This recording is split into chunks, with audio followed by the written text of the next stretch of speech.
dalawang bagyo nga monitor ngayon sa loob at sa labas ng Philippine Area of Responsibility. Unahin natin yung bagyong Luis sa loob po ng PAR na naglandfall na sa Isabela. Bagyo season na naman sa Pilipinas, kaya ang karamihan sa atin, todo tutok sa mga balita tungkol sa bagyo. Pero paano kung sa pagbukas mo ng telebisyon, siya ang inyong mapanood? For the whole week is going to be rainy. So bring your umbrellas and raincoats. Na-amaze ba kayo? Abay, wala bang palakpakan dyan? Magkita ko yung super typhoon and then yung Haishen at yung Elida. Haishen is yung name ng typhoon. Josie! Meet Prince, ang 6-year-old grade 1 student mula sa Caloocan City. Nahilig daw talaga ang pagbabasa ng ulat panahon. There's a tropical depression. Baka mapunta dito and then mag-disappear na.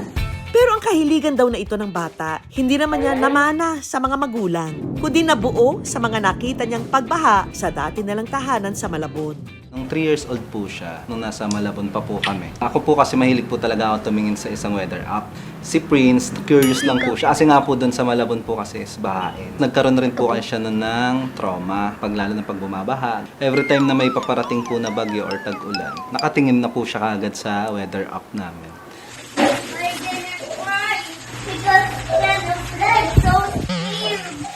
Pandemic baby si Prince at lumaki siyang maalam sa iba't ibang mga gadget. Nung nag-gadget siya, more on as much as possible sa mga learning apps namin siya binibigyan ng access. Even yung pagbabasa ng letters and numbers, he learned on his own lang Mine! Shine! Si Prince nagpakitang gila sa aming team nang ipamalas ang kanyang husay sa pagbabasa ng ulat panahon. Bakit nagkakaroon ng typhoon? Babad? Pataas yung hot, yung cold nagpababa. And what's gonna happen if they combine? Nag-form ng typhoon. That's our map. We're on Asia. Ano po yan? Anong meron? Typhoon. Nasaan yung typhoon? Nasa labas pa pala. Ang ating weather kid, hindi lang sa pagbabasa ng weather forecast magaling, ha? Aba, eto, at nagpamalas pa ng kanyang dance moves.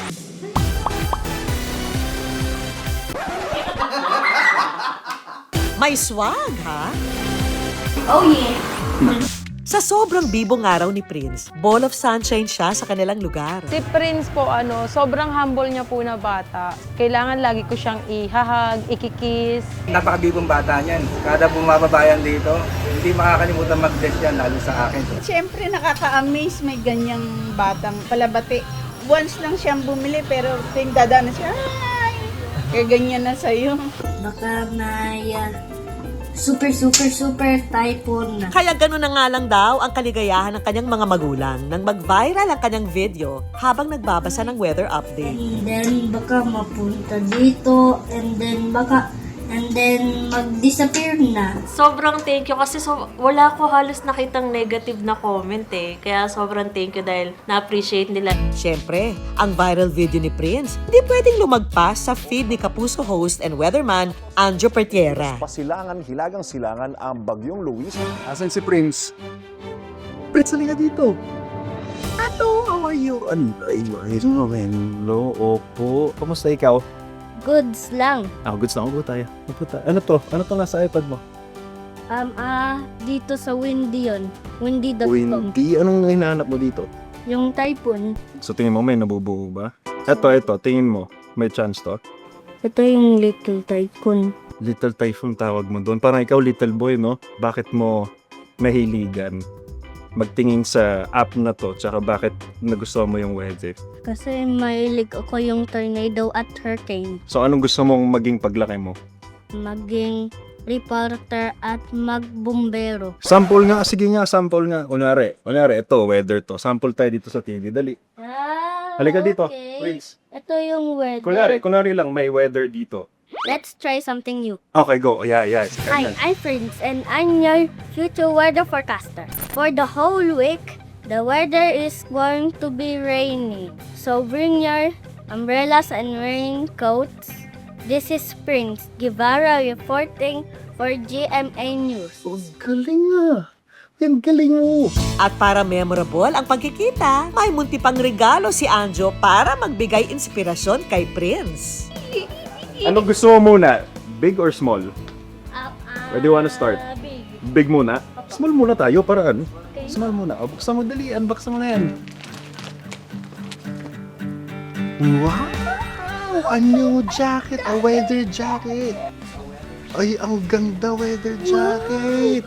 Ay, ang ganda nito. Pwede ka na mag-report sa labas. Pwede Kabila na ako mag-report. Eh, pogi oh. Pogi! O next, ito na sa big gift mo.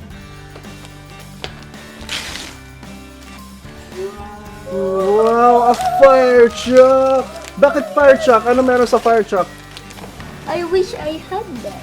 Congratulations, please. Galingan mo ha. Aral ikaw mabuti, okay? Okay. Tapos paalala mo. Maraming salamat po. Kiss mo sila. Yo! Sobrang talino niya, sobrang alam niya kung saan siya titingin ng weather, ng wind patterns and everything. Nakakagulat lang para sa isang 6 years old na ganito na kaalam pagdating sa panahon. Kaya naman nakakatuwa. Lumaki lang po siya ng maayos. May takot sa Diyos. Andito lang naman po kami ng mami niya. Sa likod niya kung ano po yung gusto niya po talaga maging.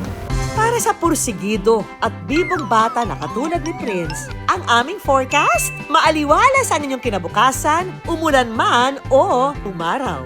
This is Prince Guevara reporting for GMA News.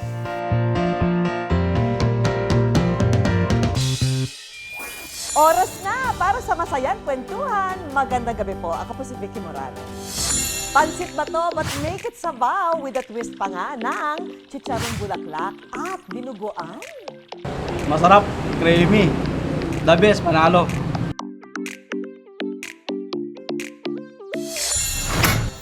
May ife-flex kaming mga bagong imbensyon na garantisadong pagpapasaya. Napakadali lang gamitin itong naimbento ko na pinaka-high-tech na toilet bowl. Ito, may ginawa naman tayo ditong anti-corruption na upuan. Lalaking hindi natanggap sa serbisyo, nasubok ang puso sa pagtulong ng makasaksi ng isang aksidente.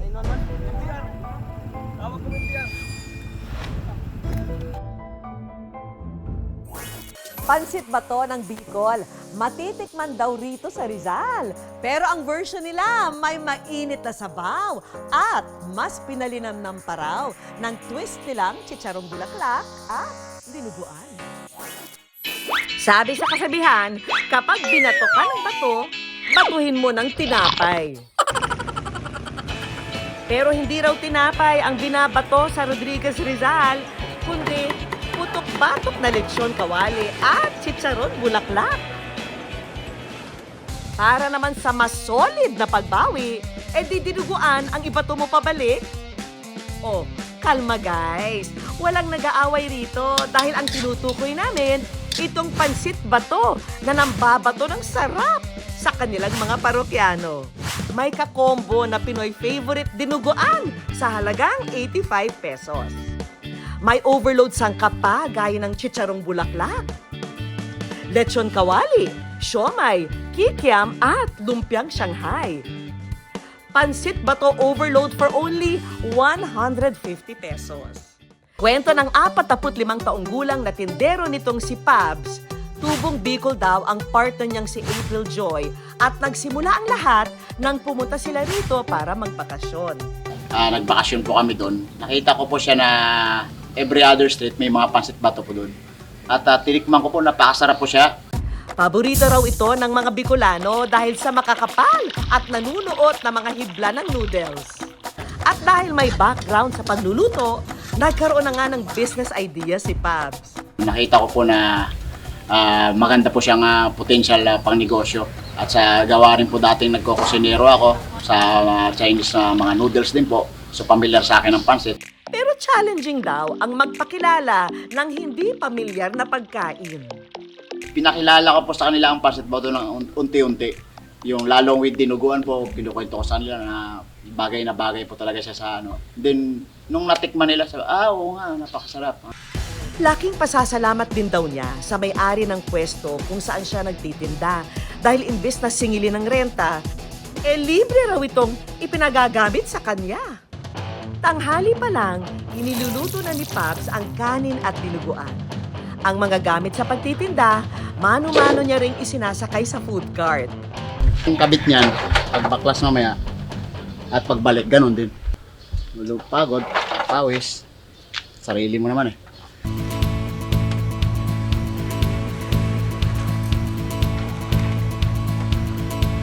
Pagdating sa kanyang pwesto, isa-isa niyang inaayos ang mga gamit.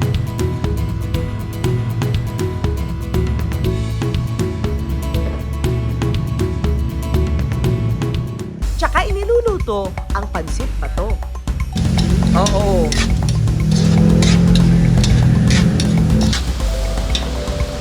Kaya siya nagpapainit ako ng tubig para mabilis na.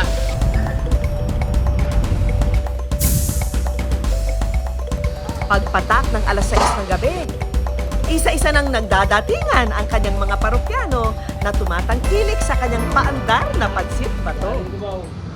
Masarap, creamy. The best, panalo.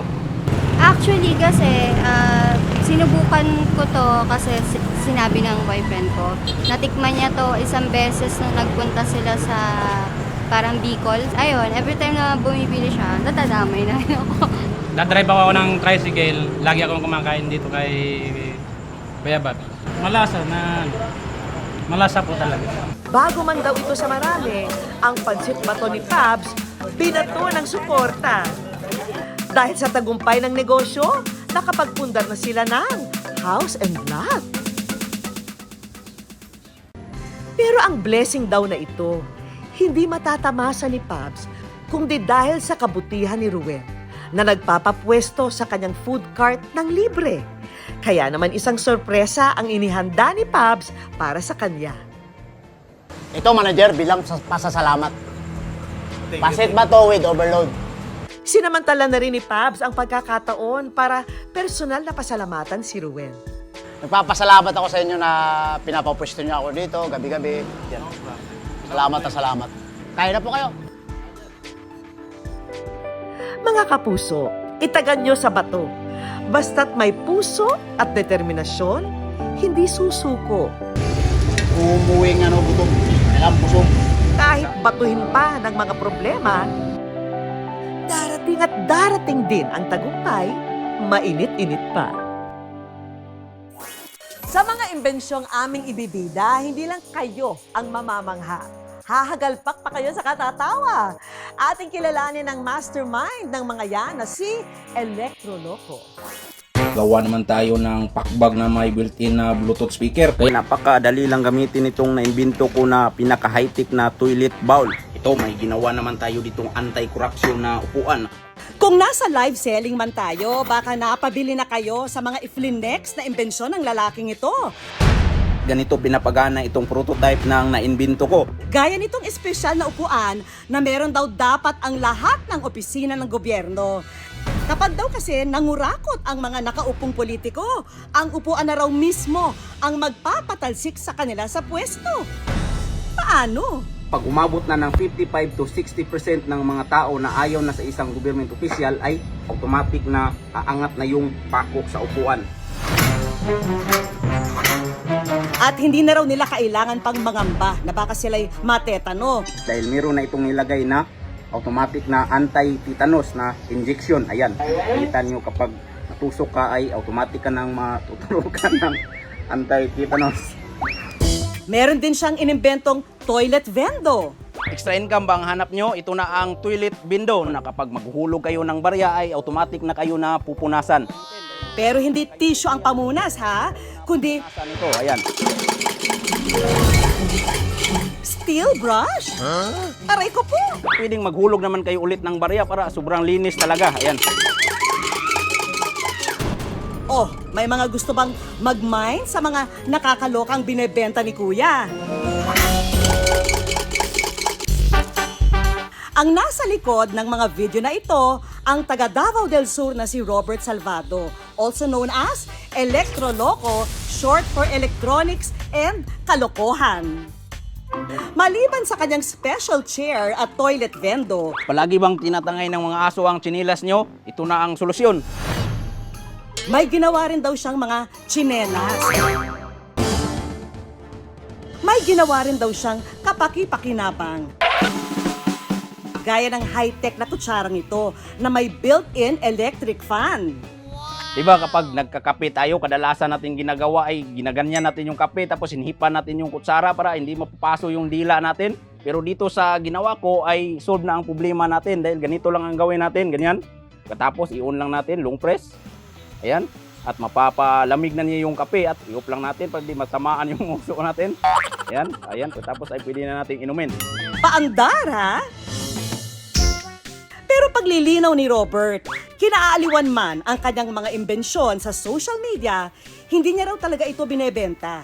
For the content only. Puro man mga kalukuhan yung mga pinaggagawa ko ng mga content ngayon pero sobrang pinaghirapan ko rin yan lahat kasi kung wala akong knowledge sa electronics, hindi ko rin yan magagawa. Kisa malungkot tayo, mas mabuti pang sumaya at magpasaya ng mga tao. Napaka-high-tech nitong toilet bowl na ito. Bawang mga kalokohan man ang kanyang content, ito raw ang seryoso. Kaya raw nakakagawa si Robert ng gumaganang mga imbensyon dahil siya pala ay isang mahusay na electrician. Bata pa lang daw siya, hilig na raw niya talaga ang magbutingting ng kung ano-ano. Kung makikita ako ng mga sirang mga bagay, dinadala ko sa bahay. Parang ginawa kong mag-experiment. Kung minsan ng araw, na ibebenta niya pa ang mga naayos na gamit. Kahit kung ano-ano pang mga sira na binubuting-ting niya, kagaya ng mga flashlight, lighter, radyong sira. Makulit at puro kalokohan man. Ang hindi raw alam ng kanyang mga follower, si Robert, may mga hugot din sa buhay. Siyam po kami na magkapatid. Ang mama at papa ko, farmers po sila. Lalakad siya, nagbibinta ng bahay-bahay, nagbibinta ng gulay para ma-survive namin, para may makain kami. Madalas din daw siya noong mabuli sa eskwelahan. Grade 1 ako, first day of school, tinulak ako ng magiging kaklase ko dun sa kanal na may putik. Yun, yung basang-basa yung uniform ko, tapos tinatawanan ako nila. Kaya dun, parang nawalan ako ng gana na mag-aral kasi parang puro na lang bully. Nang matapos ang grade 7, mas pinili na lang daw noon ni Robert na tumigil sa pag-aaral at magtrabaho na lang.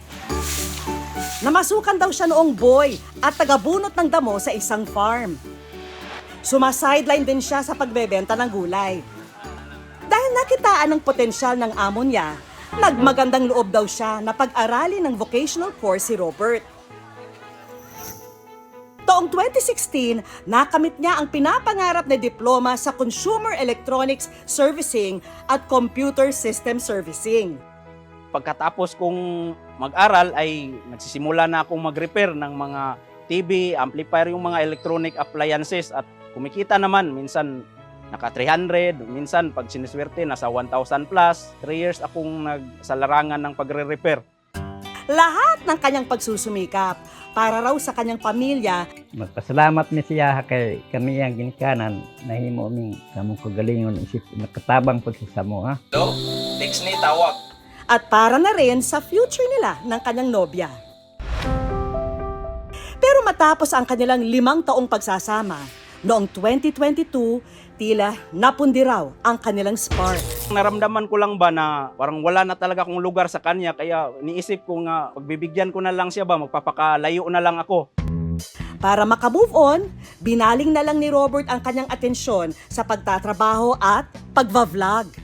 At doon, nagsimula ako sa vlogging dahil doon sa stress at pressure ko doon sa breakup na nangyari sa akin. Imbis na sirain ko yung sarili ko, paano kung ang gagawin ko, mas mabuti na ayusin ko na lang. Ngayon ay gagawa tayo ng pinaka-simple circuit ng fire alarm. Nagsimula siya sa paggawa ng online tutorials. Susubukan na natin gamit itong lighter.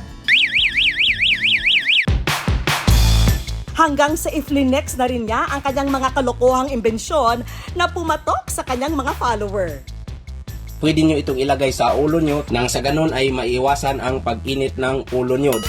Ang kanyang mga vlog ay kumikita na.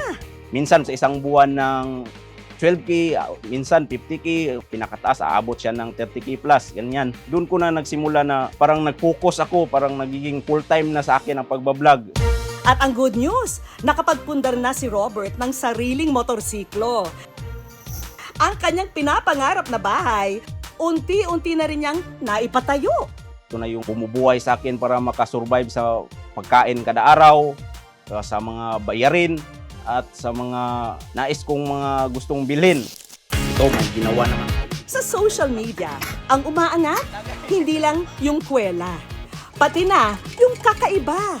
Kaya think outside the box. Huwag mahiyang ipakita kung sino ka.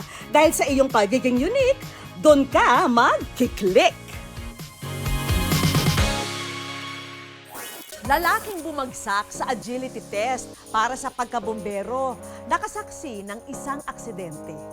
Ang real-life test, handa ba siyang rumisponde?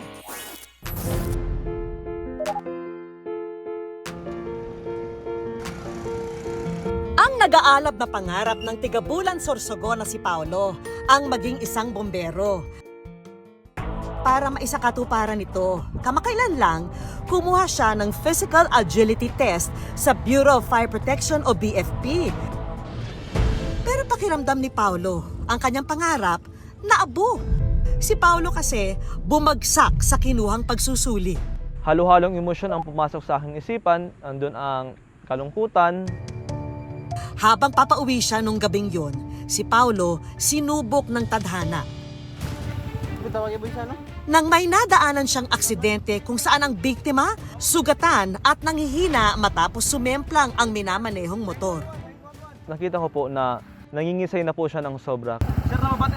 Sa panahon ng kabiguan, magagawa pa rin ba niyang maging good Samaritan? Tawag ko yan. Sir, sige po. Sir. Noon pa man, nasa puso na raw ni Paolo ang pagtulong sa iba. In 2019 po, I tried po na pumasok sa Bicol University bilang nurse student. So, nag-take po ako ng exam sa Buset. Pero unfortunately po, hindi ako pinalad. Bumagsak man sa entrance exam, itinuloy pa rin ni Paolo ang hangaring magserbisyo. Naging volunteer siya sa Philippine Red Cross taong 2023. Nagkakaroon po kami ng community services, humanitarian services, blood donation, mga youth formation, at marami pa pong iba. Ang misis ni Paolo na si Maika, full support sa adhikain ng kanyang asawa. Sobrang proud ako sa kanya kasi knowing him, kahit nung mag-boyfriend and girlfriend pa lang kami, ganun na talaga siya. Pero kung meron mang pinaka-inaasam-asam si Paolo, yun na nga ay ang maging bombero. Binala ko po talaga na pumasok sa BFP. Dito ko po nakikita ang aking sarili, na dito ako lalago, na dito ko nakikita ang aking sarili, na ako ay mas makakatulong po sa aming pamayanan. Pero sa ikalawang pagkakataon, hindi siya pinalad na makapasa sa isa sa mga pagsusulit para maging isang ganap na fire officer ng BFP. Hindi naman ako talaga physically prepared dahil nga may trabaho din ako. Sa oras ng kabiguan, sinusubok siya ng kapalaran. Habang papauwi kasi siya matapos bumagsak sa pagsusulit, may nadaanan siyang aksidente. Tawag ko Ang biktima, sugatan at nanghihina. Sa gabing yon, iba ang aking pakiramdam dahil bigo ako sa pagpasok sa BFP. Pero isinantabi ko po ang emosyon na yon. So, nung nakita ko ang pasyente, mas naawa po ako doon sa kalagayan niya kaysa sa kalagayan ko. Si Paolo, wala nang sinayang na oras. Sir, sige po. Sir. Ang mga sugat ng biktima, nilapatan niya ng paunang lunas. Kumuha pa ako ng bandage, nilagyan ko po sa may ulo. Kasi based on my assessment po, mayroon po siyang head injury. Sir, kamo namin, pwede ka mo mag-flashlight dyan, no? I-secure na to, area. Tinawagan ko po lahat ng bystanders doon. Sila po ang in-instruct ko na tumawag ng rescuers. Ang good news, mabilis daw na nakarating ang rescue.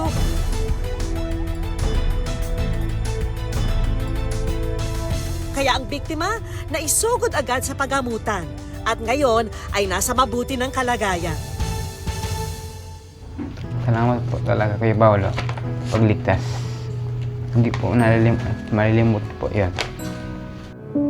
Pero ang labis na pagnanais ni Paolo na makapagligtas ng buhay ng iba, may malalim na hugot daw. dahil din sa aking kapatid na namayapa noong 2019. Inatake po siya sa barko. Doon po nalungkot ako dahil walang first aid na binigay sa kanya. Hindi siya nabigyan ng CPR. Ang kapatid ni Paulo, namatay nang walang rumisponde. Sabi ko sa aking sarili, simula ngayon, tutulong na ako sa komunidad na magbibigay ng impormasyon at kaalaman dahil ayaw ko na po na may magulang na mawala ng anak at mga kapatid. Hindi siya nagdalawang isip na tumulong. Magandang halimbawa si Paulo sa mga kabataan ngayon dahil tumutulong talaga siya. Napakabuti niya. Madali siyang tumulong, lalo na kapag nakikita niya na agad-agad ay may mga nangyayari or aksidente. Bilang pasasalamat at pagpupugay, ginawaran ng good news si Paulo ng isang pagkilala. Bilang pasasalamat at pagpupugay, ginawaran ng good news si Paulo ng isang pagkilala na iniabot mismo ng mga magulang ng kanyang iniligtas. Maraming salamat po kay Paulo Guela sa natulungan niya ang anak ko sa aksidenteng nangyari. Gani,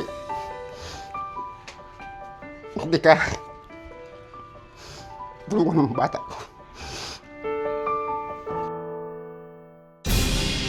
Hindi lahat ng mga bayani matatag at malakas sa lahat ng oras. Meron din silang mga kahinaan. Pero ang hindi nawawala sa kanila, ang alab sa kanilang mga puso na makapaglingkod at makatulong sa kapwa, lalong-lalo na sa oras ng pangangailangan.